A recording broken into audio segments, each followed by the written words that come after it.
สบายดีมาพบกับนางอีกแล้วเนาะกับคลิปของคุณมีสาระมื้อนี้เฮาก็ได้เปลี่ยนบรรยากาศมาที่ถ้ำจังอยู่ที่บางเวียงแขวงเวียงจันทน์เนาะเป็นการสนับสนุนการท่องเที่ยวลาวแต่อยากถือโอกาสนี้เชิญชวนคนลาวเที่ยวลาวใส่เงินกีบเด้อและในมื้อนี้นางก็ตามเคยบ่มาคนเดียวมาสัมภาษณ์หรือว่ามาโอ้ร่วมสนทนากับ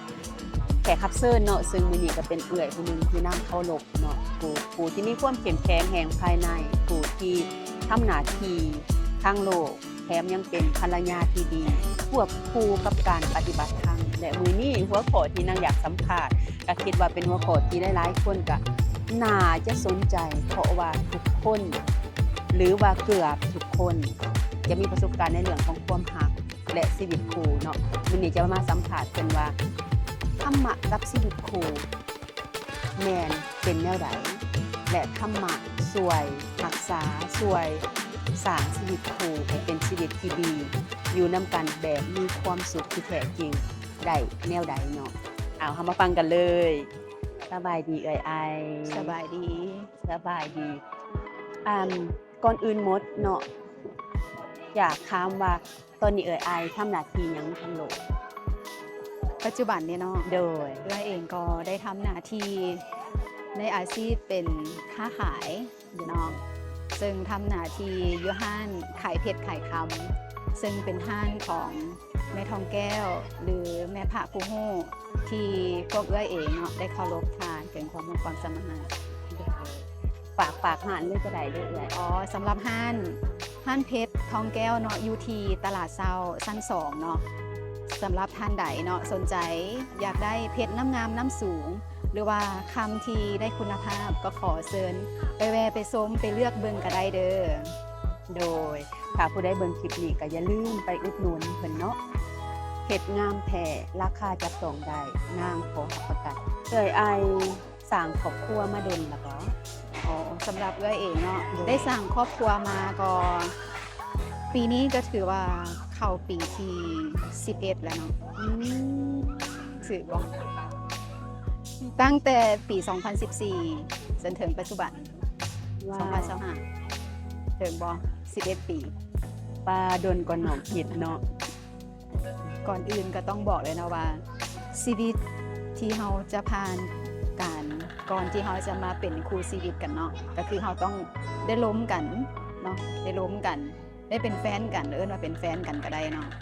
ต้องได้ทำความเข้าใจน้ำกันว่าเราสิไปกันรอดบ่อืมตอนที่แรกเราคบกันเนาะแน่นอนแหละทุกสิ่งทุกอย่างมันจะดีหมดเลยทั้งเขาทั้งเฮามีอันใดดีๆก็เอาออกมาเบิด เอามุมดีว่า เอา ซั่น มุ นะ มเดียวออกมาให้เห็นก่อน อ แล้วก็ต่างคนก็ต่างพออกพอใจ อืม ก็ตอบตกลงกันว่าสร้างชีวิตพร้อมกันเนาะอืมหลังจากที่เขาใช้ชีวิตเป็นเบิ่งกันเป็นแฟนกันสิเนาะเขาก็ได้เห็นในอีกแง่มุมหนึงในความดีของแต่ละคนสิเนาะแต่ตอนนั้นหันจุดเสียมันอาจจะเห็นเพียงเล็กน้อยมันอาจจะยังเป็นเพียงเล็กๆน้อยๆมันยังอาจจะบ่หนักเกินไปสิเนาะ อืมเพราะว่าต่างคนมันก็มีนิสัยที่มันแตกต่างกันอยู่แล้วเนาะ เพราะว่าการมีชีวิตคู่เนาะมันก็เปรียบเหมือนคนสองคนที่ต่างคนที่บ่เคยรู้จักกันเนาะก็ได้มาล้มกันมาสนทนากัน ตอนที่แรกเนาะความฮักนี่มันเริ่มจากความพอใจระหว่างคนสองคนเนาะ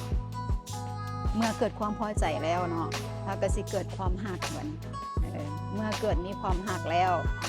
สุดท้ายกับการตกลงกันก็คือการไปสร้างชีวิตคู่เนาะแต่ว่าการสร้างชีวิตคู่นี่ให้เขาเข้าใจเลยว่าเขานี่เขาก็มีนิสัยอีกแบบหนึ่งเนาะคนหักเขาก็มีอีกนิสัยอีกแบบหนึ่งต่างคนคือแบบนิสัยที่มีแตกต่างกันอยู่แล้วเนาะความคิดเห็นก็แตกต่างกัน การเลี้ยงดูการเติบใหญ่ของคนสองคนก็แตกต่างกัน แน่นอนว่าการใช้ชีวิตคู่นี่คือการมาเฮียนฮู้มาเฮียนฮู้ชีวิตของกันและกันว่าเฮาสิประคับประคองชีวิตของเฮาหั่นให้ไปได้ฮอดไสเนาะและเพราะว่าเป็นหยังได้หลายคนที่เฮาเห็นกันเนาะว่าต้องเลิกต้องปะต้องห่างกัน บางคนก็มีลูกมี ครอบครัวแล้วสิเนาะแต่เป็นหยังก็ต้องยังเลิกปะห่างกันไปก็ย้อนว่าสิ่งที่มันเฮ็ดให้เฮาต้องเลิกต้องปะห่างกันไปก็คือความคาดหวังของเฮาเองในสิ่งที่เฮาอยากให้เขามาเป็นดังใจของเฮาเมื่อเฮาบ่ได้ดังใจว่าเขาบ่เฮ็ดเขาคือบ่เฮ็ดดีกับเฮาในตอนเริ่มต้นเนาะแน่นอนแหละในเมื่อเฮาอยู่กันไปดนๆอยู่นํกันทุกวันน่ะมันก็สิเฮ็ดให้นิสัยของแต่ละคนมันขึ้นมาเนาะคือรู้จักแล้วว่านิสัยของแต่ละคนมันมีอยู่แล้วคือเอื้อยเองนี่มีนิสัยเป็นคนแนวใดเป็นคนใจน้อยเป็นคนมักให้คนเอาอกเอาใจสินะแล้วก็เป็นคนมักเครียดอันนี้คือเป็นนิสัยของเฮาเนาะ ฟังเอาเด้อ ฟังเอาเด้อคุณสามี แล้ววันนี้หันเฮาหั่นน่ะอยากให้เขาหันมาเอาอกเอาใจเฮาว่าเวลาเฮาคือข่อยอยากได้อันนี้นะเจ้าหันเฮ็ดให้ข่อยได้บ่แต่เมื่อเขาบ่ได้เฮ็ดให้เฮาตามที่เฮาต้องการเฮาก็เลยเป็นทุกข์ได้บัดนี้คิดจากเรื่องที่แบบว่าเขาเองก็บ่ได้สิเป็นคนแบบมาเอาอกเอาใจเฮาอยู่แล้วหั่นนะแต่เป็นหยังเฮาคือมีความต้องการแบบนี้ขึ้นมาเนาะก็บ่ฮู้ว่าผู้หญิงแต่ละคนน่ะสิเป็นคือกันบ่เนาะ นั่นแหละในเมื่อมันบ่ได้ดังใจเฮาก็เลยเป็นทุกข์สินะก็มันเป็นจังซี่แหละจึงเฮ็ดให้แบบความรักมันก็เริ่มจางหายได้จากเริ่มต้นชีวิตคู่มันเกือบเริ่มต้นจากความรักเนาะแต่พอเฮาอยู่กันดนๆไปแบบเฮาบ่ปรับหากันต่างคนต่างบ่ปรับหากันต่างคนต่างแบบตั้งใดก็ต้องเอาชนะให้ได้สินะต้องให้ผู้นั้นต้องเป็นคนยอมเฮาต้องเป็นคนชนะตัวนี้แหละมันเฮ็ดให้ชีวิตคู่หันมันเริ่มความรักมันเริ่มจางหายแล้วก็เฮ็ดให้ความรักมันเริ่มมืดไปจนกระทั่งชีวิตจบด้วยความทุกข์ก็คือเลิกลากันไป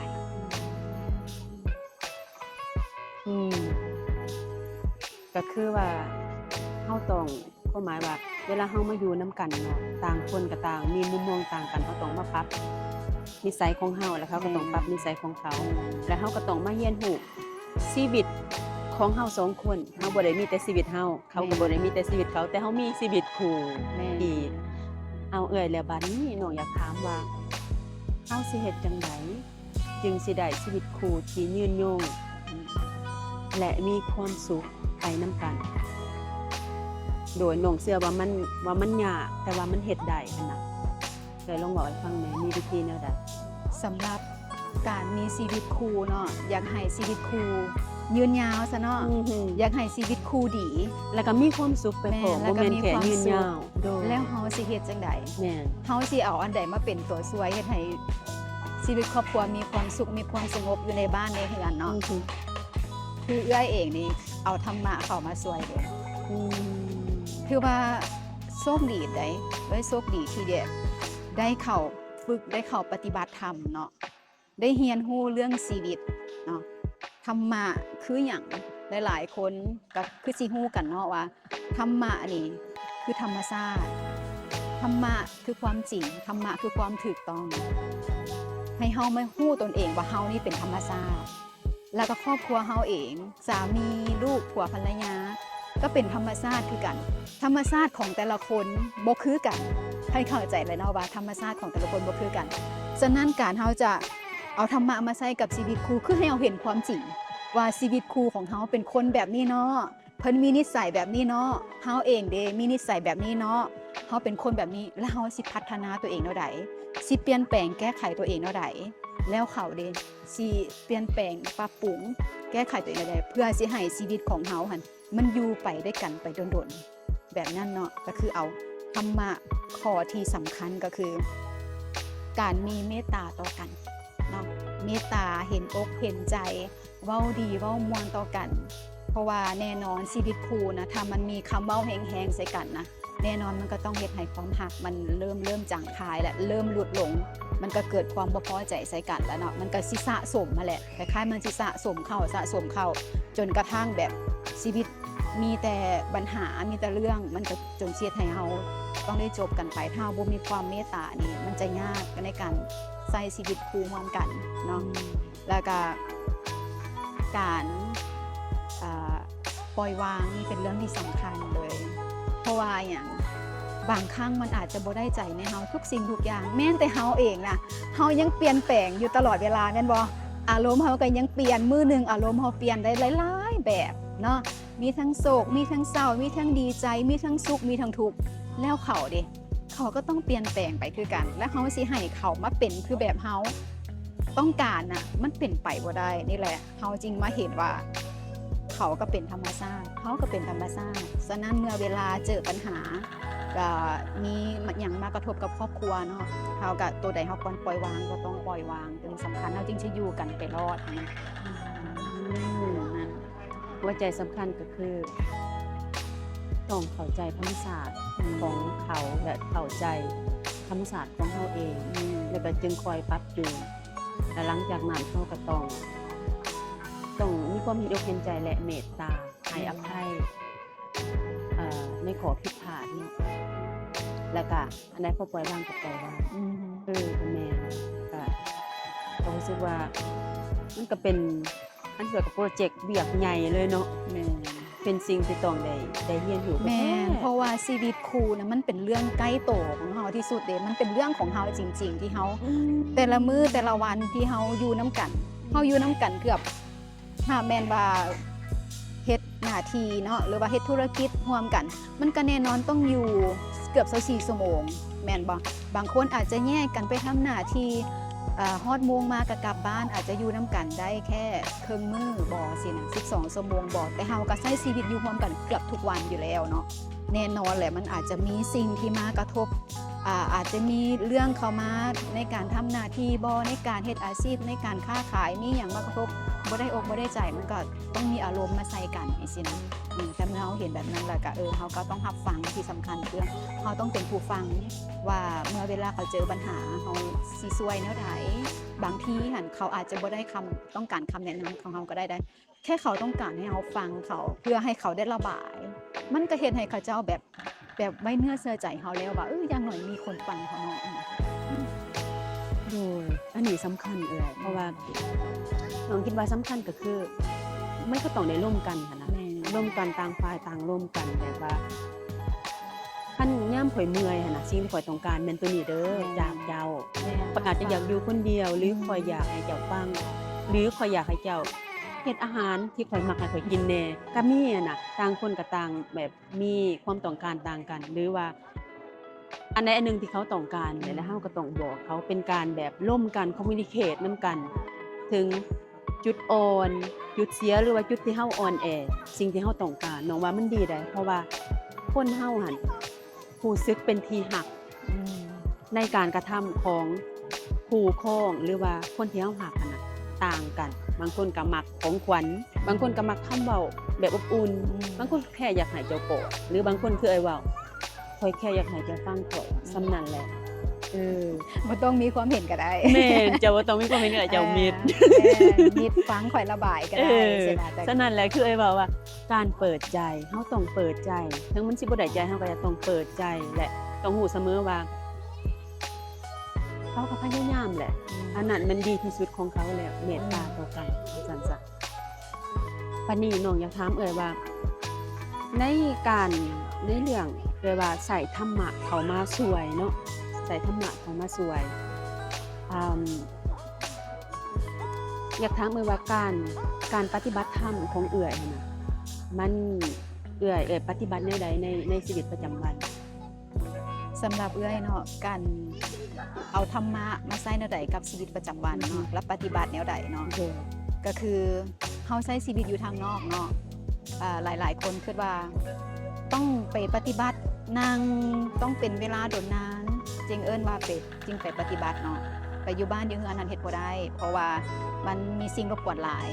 แต่สำหรับแล้วเนาะเมื่อเฮาได้เข้าไปได้ไปเรียนรู้วิธีเนาะเฮาได้ยินแม่พระผู้ฮู้สิเนาะเพิ่นอธิบายให้เฮาฟังว่าแต่ก่อนก็คิดว่าการปฏิบัติธรรมนี่เฮาต้องไปนั่งอยู่บนปฏิบัติธรรมอย่างเดียวจริงๆเป็นการปฏิบัติธรรมแต่ความจริงแล้วแม่พระผู้ฮู้บอกว่าการปฏิบัติธรรมเนี่ยเฮาอยู่ไสก็ฝึกได้เพราะว่ากายกับใจเฮานี่เป็นบอนฝึกเป็นบอนปฏิบัติที่แท้จริงสำหรับสถานที่ฝึก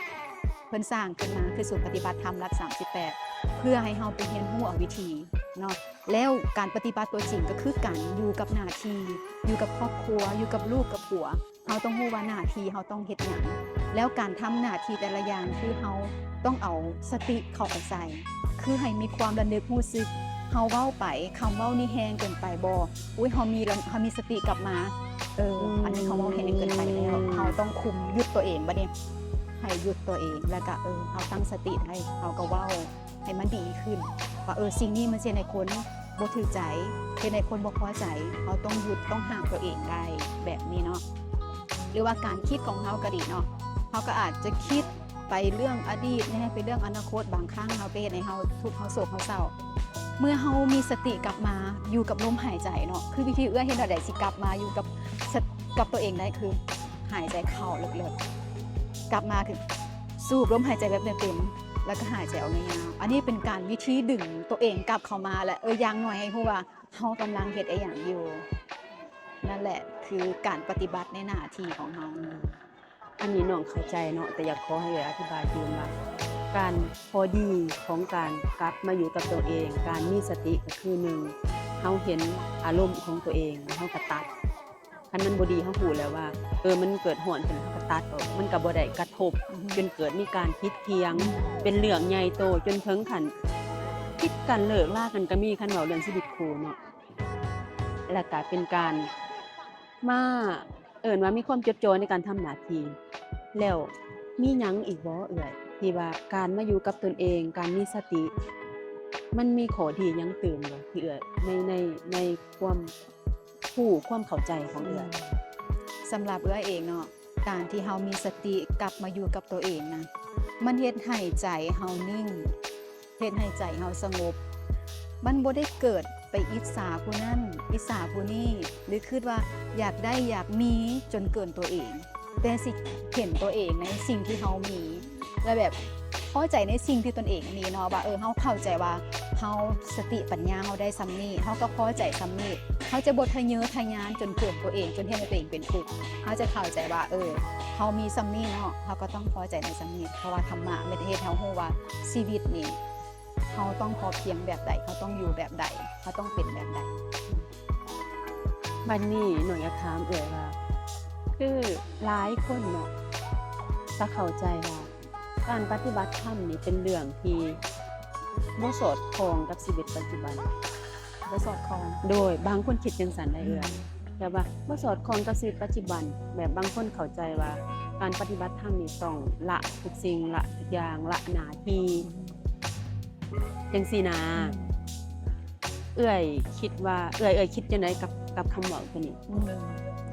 อันที่ผ่านมาเองนะก็เป็นผู้หนึ่งที่เคยมีความคิดแบบนี้ได้ว่าการปฏิบัติธรรมนี่ต้องละเบิดทุกสิ่งทุกอย่าง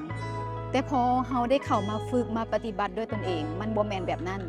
สิ่งที่เฮาต้องละก็คือความบ่ดีของเฮาความคิดบ่ดีความเว้าบ่ดีการกระทำบ่ดี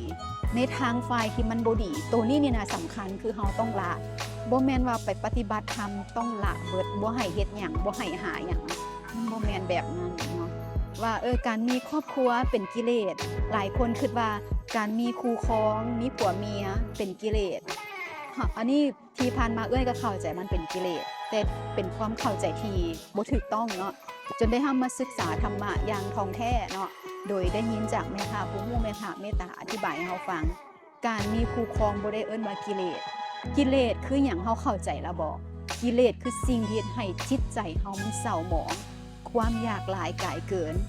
เฮ็ดให้จิตใจเฮาเศร้าหมองเนาะความทุกข์เฮ็ดให้จิตใจเฮาเศร้าหมองความทะเยอทะยานเฮ็ดให้จิตใจเฮาเศร้าหมองอันนั้นแหละเอิ้นว่ากิเลสเฮามาเข้าใจแล้วว่าการมีชีวิตคู่บ่แม่นว่าเป็นกิเลสแต่เป็นการทำหน้าที่เนาะทำหน้าที่ของคน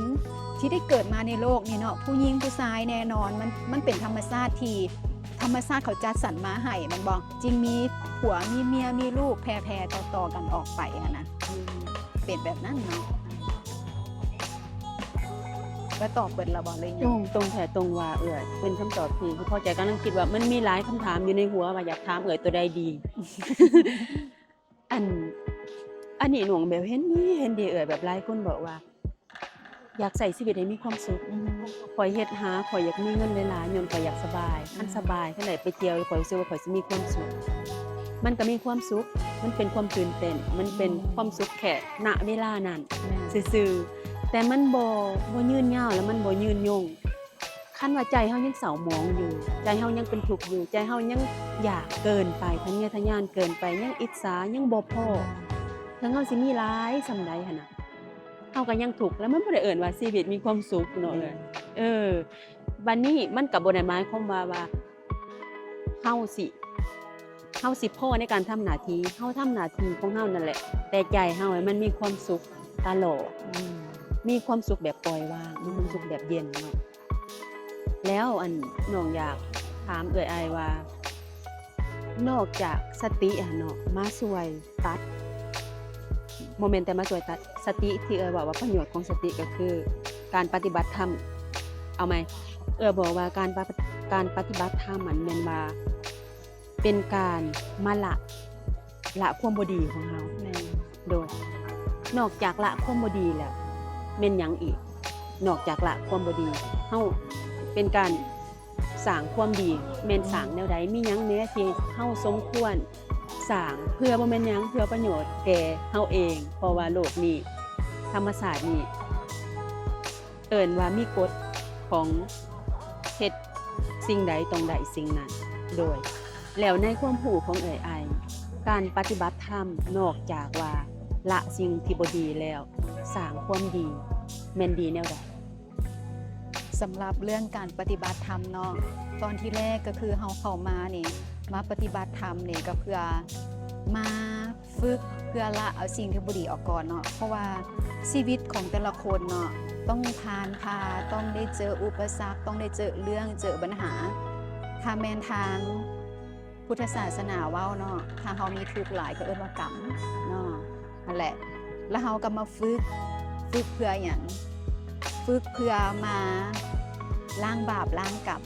เนาะล้างบาปล้างกรรมก็คือล้างเอาสิ่งที่บ่ดีออกคือเดี๋ยวเว้าไปแล้วเนาะการคิดบ่ดีการเว้าบ่ดีการทำบ่ดีอันนี้แหละคือมาล้างกรรมบ่ดีออกเนาะเพราะว่าสิ่งเหล่านี้จะโยนมาใส่เฮาเองแน่นอนเอาง่ายๆเจ้าอยากหายผัวเจ้าระเบิดอารมณ์ใส่เขาหายจะขึ้นทุกแม่ง่ายๆยกตัวอย่างเอาเอื้อยต่อเลยเพราะว่าชีวิตของเฮาเนาะเป็นทุกข์ย้อนการกระทำของเฮาจริงๆบ่แม่นว่าลูกเฮ็ดให้บ่แม่นว่าผัวเฮ็ดให้เฮาเป็นทุกข์แต่เฮาเองนี่นะเป็นจุดเริ่มต้นของเหตุของทุกข์ทั้งเบิดนางเสือว่าเหตุทุกอย่างมันเกิดมาจากเฮาเองอธิบายเพื่อให้ผู้ฟังได้เข้าใจเพราะว่าเหตุคือเกิดมาจากอย่างเอาเว้าเรื่องครอบครัวคู่ชีวิตเนาะก็คือได้เว้าผ่านมาแล้วว่าเฮามีความต้องการอยากให้เขาเฮ็ดตามที่เฮาต้องการอยากได้แต่เฮามันบ่ได้ดังใจเฮาอะนะเฮาก็เลยเสียใจแล้วเฮาก็เป็นทุกข์มันสิเป็นแบบนี้แหละเหตุนี่มันมาจากไสล่ะเหตุมันก็คือมาจากเฮาเหตุเกิดเริ่มต้นก็คือเฮานี่มีความอยากสรุปว่าเหตุเกิดมาจากความอยากเฮาขาดอยากแม่อยากให้มันได้ดังใจที่เขาต้องเฮ็ดให้เฮาแบบนี้แต่เมื่อบ่ได้ทุกข์มันเลยเกิดขึ้นเนาะแต่พอเมื่อเฮาได้เข้ามาปฏิบัติธรรมเนาะบัดนี้เฮาย้อนมาเข้าสู่การปฏิบัติธรรมเฮาละสิ่งบ่ดีออกแล้วเฮาสิได้เองจากการปฏิบัติธรรมสิ่งดีๆที่มันเกิดขึ้นเนาะมันก็เปลี่ยนเลยจากแต่ก่อนเฮาเป็นคนนิสัยใจน้อยมักเครียดมักโมโหมักเอาอกเอาใจตัวเองเฮามาเห็นจุดเสียของตัวเองได้บัดนี้เมื่อเห็นจุดเสียตัวเองแล้วเฮาก็เปลี่ยนคือเปลี่ยนได้การปฏิบัติธรรมคือเปลี่ยนได้เพราะว่าเฮาฮู้แล้วเด้ว่าสิ่งนี้มันเป็นสิ่งบ่ดีสิ่งนี้มันเป็นเหตุให้เฮาเป็นทุกข์มีปัญหากับครอบครัวมีปัญหากับชีวิตคู่เฮาก็ต้องเปลี่ยนเพราะว่าเฮาฮู้เหตุแล้วว่าอันนี้เหตุของทุกข์เด้อถ้าเฮาบ่อยากทุกข์อีกเฮาต้องดับเหตุซุมนี้บ่ให้มันเกิดขึ้นเมื่อเฮาดับเหตุซุมนี้เกิดขึ้นแน่นอนเฮาก็ได้ความสุขความสงบในครอบครัวในชีวิตแม่นบ่และที่สำคัญเนาะสิ่งที่ได้ในการปฏิบัติธรรมเฮาได้เข้าใจในเรื่องชีวิตของเฮานี่หลายขึ้นเข้าใจว่าชีวิตคือได้เว้าไปนะว่าเข้าใจในเรื่องธรรมะซะเข้าใจในเรื่องธรรมะนี่หลายขึ้นธรรมะบ่เป็นเรื่องไกลโตแต่ว่าเป็นเรื่องในโตของเฮาทุกๆคนเลยหลายคนคิดว่าธรรมะอยู่ในปึ้มหนังสือหรืออยู่วัดอยู่ในวัดอยู่นำพาแต่ธรรมะที่แท้จริงมันอยู่ในโตเฮาทั้งหมดเลยธรรมะคือเฮาแม่ ตัวเฮานี่แหละคือธรรมะ อืม เพราะว่าทุกสิ่งทุกอย่างนี่คือธรรมะทั้งเบิดแม้แต่ทางกายนี่เขาก็สอนให้เราเห็นเรื่องธรรมะเลย ยกตัวอย่างความบ่เที่ยงเนาะ ความบ่แน่นอน แม่นความบ่เที่ยงคือความเปลี่ยนแปลงอยู่ตลอดเวลา นี่เอาอารมณ์ของเฮาซะตอนนี้หันโอ้เฮาอารมณ์ดีเมื่อเวลาเฮาได้สิ่งของที่เฮาพอใจเฮาก็เกิดอารมณ์ดีอุ้ยพอใจ แต่พอสิ่งนั้นมันเสียไปเฮาทุกข์เฮาโศกเฮาเศร้าน้ำของที่เสียไป อันนี้แหละให้เฮาเห็นคักๆเลยว่าเฮาได้เฮาได้เมื่อเวลาเฮาดีใจเมื่อเวลาเฮาได้ แต่พอเวลาเสียไปเฮาคือเป็นทุกข์เนาะแต่พอเฮามาฮู้เข้าใจธรรมะแล้ว มันเป็นเรื่องธรรมดาธรรมดา แล้วมันก็เป็นเรื่องแบบเส้นนั่นเองที่ทุกสิ่งทุกอย่างมันต้องมีความเปลี่ยนแปลงที่มันต้องมีความพัดพรากจากกันไปเฮาบ่ได้จากกันถึงว่าตอนนี้เฮาบ่ได้จากกันตอนยังเป็นแต่ว่ามันก็ต้องมีจากด้วยการเบิดลมหายใจหรือว่าสิ่งของที่เฮาฮักคือกันมื้อใดมื้อหนึงมันก็ต้องเทต้องพังแล้วเฮาสิเฮ็ดจังไดกับสิ่งที่มันเสียไปถ้าเฮาบ่เข้าใจเรื่องธรรมะแน่นอนเฮาต้องเสียใจไปพร้อมแต่ถ้าเฮาเข้าใจธรรมะว่าทุกสิ่งทุกอย่างมีความเปลี่ยนแปลงทุกสิ่งทุกอย่างบ่แน่นอนเฮาวางใจได้เฮาปล่อยวางได้เห็นทุกสิ่งทุกอย่างเป็นธรรมชาติ เฮาวางใจแต่บ่หมายความว่าเฮาบ่ทำหน้าที่เนาะแต่ใจเฮานี่นะเฮาว่างเฮาบ่ไปยึดจนเป็นทุกข์ แม่ แต่เฮาทำหน้าที่โดยการรักษาเท่าที่เฮาเฮ็ดได้ทำหน้าที่ให้ดีที่สุดเท่าที่เฮาเฮ็ดได้แล้วก็เห็นว่าเป็นเรื่องธรรมชาติคันมันสิเปลี่ยนแปลงตัวใดเฮาแก้ไขได้เฮาก็แก้ไขบ่ได้เฮาก็ปล่อยแล้วชีวิตเฮามันสิทุกข์อยู่ไส แม่ถูกต้อง คำถามสุดท้ายโอ้ยร่วมด้วยไอ้คนเว้าตรงๆน่ารู้สึกโศกดีเนาะที่ว่าคลิปนี้จะได้ออกไปเอาคำถามสุดท้ายเอื้อยคือเอื้อยเนาะชีวิตครูของเอื้อยเป็นชีวิตครูที่แบบว่าคันสิเว้าเป็นชีวิตครูหนึ่งที่มีความสุขเพราะมีธรรมะนำทางบัดนี้อยากให้เอื้อยฝากให้ผู้ที่เป็นทุกข์สักทุกข์กับชีวิตครูตอนนี้ ทุกข์ย้อนความบ่ได้ใจหั่นล่ะทุกข์ย้อนครูเฮายังบ่ดีพอยังสร้างปัญหาบางเทื่อเฮายังเฮ็ดให้เฮาเป็นทุกข์อยู่ หรือแม้แต่เฮาเองยังเปลี่ยนแปลงตัวเองบ่ได้นะตอนนี้เฮาฮู้ว่ามันทุกข์แต่เฮายังเปลี่ยนบ่ได้สิเริ่มจากจุดใดเอ่ยอ้ายช่วยเขาเจ้าแหน่ ก็อยากฝากเนาะสำหรับผู้ใดที่กำลังเจอปัญหาหรือว่ามีความทุกข์ในชีวิตครูเนาะอยากให้ทุกคนน่ะลองเปิดใจเบิ่งก่อนเปิดใจเข้ามาศึกษาธรรมะเบิ่งเพราะว่าอ้ายเองนี่ก็เคยประสบพบพ่อกับความทุกข์ในการมีก่อนจะมาสร้างครอบครัวเนาะการมีแฟนมาเนาะ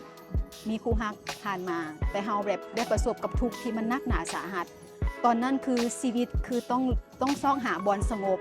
ตอนนั้นคือว่าต้องสงบอย่างเดียวเท่านั้นจึงจะสามารถหลุดพ้นจากความทุกข์ที่มันเกิดในหัวใจเฮาได้ แล้วก็ตัดสินใจไปเนาะไปบวชเนาะไปศึกษาเรื่องธรรมะเลยพอได้ศึกษาเรื่องธรรมะมันเฮ็ดให้เฮาได้เข้าใจในชีวิตว่าชีวิตของเฮาต้องได้ประสบพบพ่อ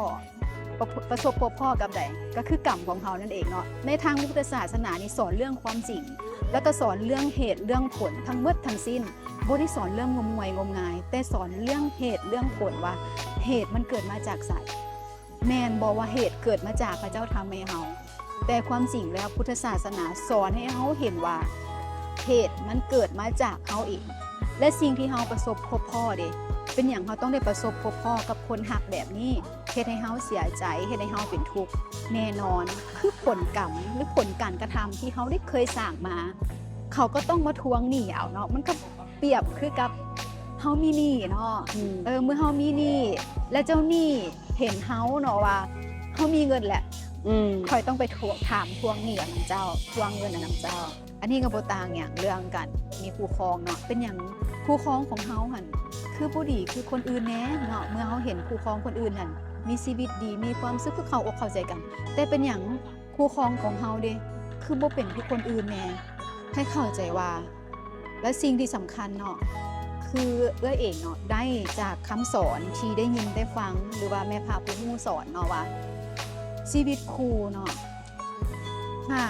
ครูผู้ใดที่มีแต่เรื่องมีแต่ปัญหาแล้วก็มีแต่ความทุกข์เนาะให้เห็นว่าเขาหันเป็นเจ้าหนี้เฮาได้แม่นบ่เขานี่เป็นเจ้าหนี้เฮา และกระทั่งมาทวงหนี้เฮาเนาะมาทวงหนี้ในสิ่งที่เฮาเคยทำผ่านมาแน่นอนทุกคนบ่เคยรู้ดอกว่าในอดีตผ่านมาเฮาเคยทำกับผู้ใดแน่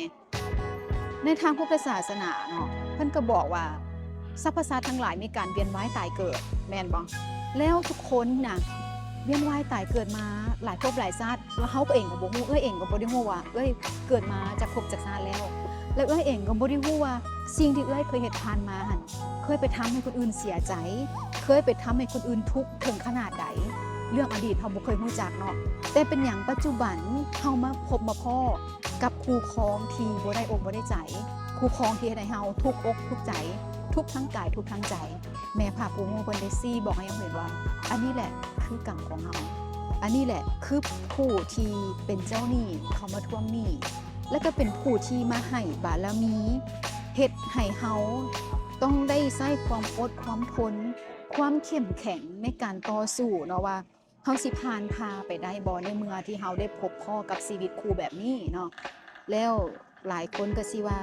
ถ้ามีชีวิตคู่แบบนี้เฮาก็ต้องเลิกต้องปะต้องห่างกันไปแต่สำหรับเนาะเคยมีแฟนผ่านมาก่อนจะมาสร้างครอบครัวเนาะเคยมีแฟนผู้เก่าเองก็พยายามเลิกกันทั้งที่ว่าฮักแต่เป็นหยังอยู่นํกันบ่ได้มีแต่ความผิดใจกันมีแต่ความบ่เข้าใจกันทั้งที่ว่าฮักกันย้อนหยังย้อนว่ามันมีความฮักที่มันบ่ได้ฮักด้วยความเมตตาแต่มันฮักเกินฮักจนเฮ็ดให้เฮาต่างฝ่ายต่างเป็นทุกข์เนาะก็มีความหึงความหวงเข้ามาและเฮ็ดให้นี่แหละชีวิตคู่เป็นทุกข์และเฮ็ดให้ความฮักคือว่าแล้วมันจะจางคายไปและเฮ็ดให้เฮาจะอยู่นํกันบ่ได้ก็พยายามเลิกแล้วเลิกอีกแต่เป็นหยังมันคือบ่จบมันก็ยังต้องกลับมาเกี่ยวเวียนกันอยู่แต่สุดท้ายแล้วเมื่อเฮาจบนํกันมันก็ถือว่าจบไปเพราะว่าเฮาได้ใช้หนี้เขาไปแบบให้เขาพอใจแล้วเนาะเขามาทวงเอาแบบด้วยความพอใจแล้วว่ามันถึงเวลาเฮาฮู้แล้วว่าถึงเวลามันจบกันแบบนี้เนาะฉะนั้นแหละการฝึกการปฏิบัติเนาะมันเป็นเรื่องสำคัญจริงๆเพราะว่าสิ่งนี้นะมันเป็นการมาเคลียร์เฮาเองเนาะเคลียร์สิ่งที่บ่ดีแหละเคลียร์กรรมของเฮาการกระทำของเฮาความคิดของเฮาในทางที่ไปบ่ดีหรือว่าทั้งอดีตที่เฮาเคยได้สร้างมาก็สามารถล้างได้เคลียร์ได้จริงๆเนาะแล้วการมีชีวิตคู่เนาะบ่แม่นว่าผู้หญิงแน่นอนว่าผู้หญิงน่ะจะทุกข์หลายกว่าหมู่เนาะผู้หญิงนี่จะเป็นคนเก็บทุกสิ่งทุกอย่างเข้ามาและก็เป็นผู้หญิงนี่เป็นผู้ที่ทุกข์หลายที่สุดในเรื่องมีชีวิตคู่เนาะทุกข์นำสามีภรรยาบ่พอแล้วยังมาทุกข์กับลูกอีกแล้วเรื่องปัญหาต่างๆผู้หญิงจะเป็นคนเก็บแล้วก็ทุกข์หนักหลายกว่าหมู่อีกเนาะและถ้าดีแท้เนาะก็อยากให้ทั้งผัวทั้งเมียเนาะทั้งคู่ชีวิตน้ำกันแหละได้เข้าไปศึกษาน้ำกันเพื่อจะได้รู้ว่าเหตุแห่งทุกข์นี้มันเกิดมาจากไสและเฮาสิปรับปรุงและเฮาสิแก้ไขแนวใดเพื่อจะให้ชีวิตเฮาอยู่ไปน้ำกันได้ตลอดไปขอบใจหลายๆเด้อไอสำหรับเสียสละเวลามาโอบมาลมมาสนทนามาให้ความรู้ให้กับน้องให้กับท่านผู้ชมเนาะก็หวังว่าคลิปนี้จะเป็นบทเรียนจะให้ความรู้จะให้ความเข้าใจให้กับผู้ชมผู้ฟังทุกท่านเนาะสำคัญก็คือถ้าอยากรู้อยากเข้าใจอยากประสบการณ์ด้วยตนเองเพื่อเพิ่นแนะนำเนาะให้เปิดใจไปฝึกไปปฏิบัติธรรมนางและไอแนะนำให้ไปที่ศูนย์ปฏิบัติธรรมหลัก38เนาะหรือสาขาอยู่ที่ตากฟ้าและเพิ่นสร้างใหม่อยู่ที่วังน้อยเนาะที่นางแนะนำไอแนะนำบ่แม่นว่าพวกเฮาฟังซื่อๆพวกเฮาปฏิบัติและประสบพบความเปลี่ยนแปลงที่ดีในชีวิตด้วยตนเองทั้งชีวิตคู่ชีวิตการงานชีวิตการเงินชีวิตจิตใจชีวิตความสัมพันธ์กับครอบครัวเนาะฉะนั้นขอฝากเด้อสำหรับคลิปนี้ก็ขอจบแต่เพียงเท่านี้หวังว่าทุกคนจะมากและอย่าลืมกดไลค์กดแชร์กด Subscribe ให้พวกเฮาแน่เด้อมีความคิดเห็นแนวใดก็คอมเมนต์มาได้ใต้คลิปวิดีโอนี้เนาะสำหรับมื้อนี้บ๊ายบาย